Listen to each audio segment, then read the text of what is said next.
How should the county balance the needs of county citizens outside of the Elko Spring Creek area against the taxes that those two population centers generate? That's a hard one, especially out in District 1. All summer long out on the campaign trail, I've been out to all of these places. I've been to Montello, to Jackpot, to Wendover, to Wells, of course, to the far reaches of the county that are District 1. And I even went to Jarvis this summer.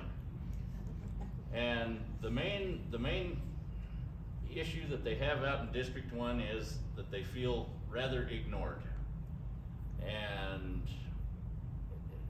how you balance that, I really don't know, because most of the tax money comes from Elko and Spring Creek.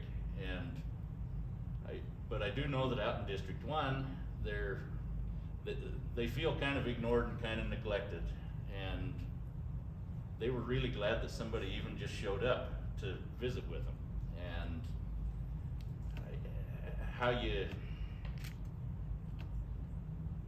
I don't know, the people who pay the money ought to be the ones who benefit the most, but we still can't neglect District 1, I guess is my answer to that question. Thank you, Mr. Dalton. Mr. Gale, same question. Would you like for me to repeat it? Go ahead. Alrighty.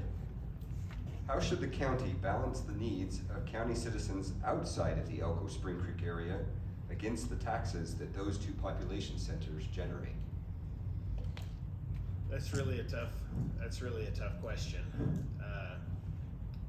It's very similar to a school, the price for schools. So in Ruby Valley, we have one school teacher and she's only got a handful of students. Well, the price per student then is pretty high. But what can you do about it? I mean, we're not gonna bus those kids into Elko. Yeah, so there's going to be a disproportionate amount of money spent outside of Elko and Spring Creek. But we have a big county. It's the second largest county in the United States. It's as big as some states. It's as big as some nations. We have a lot of roads, and roads are expensive. It takes 2 hours, 2.5 hours to get to Jarvis.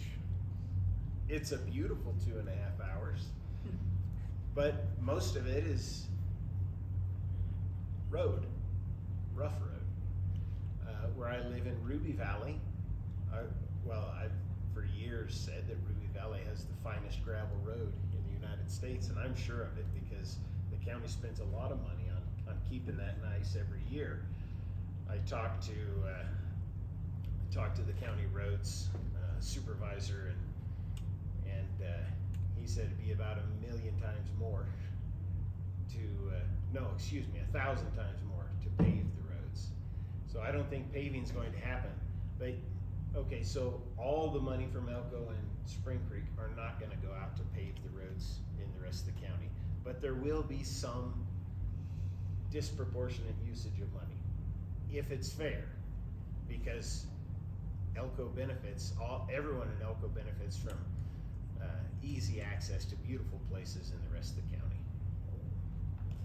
Thank you, Mr. Gale.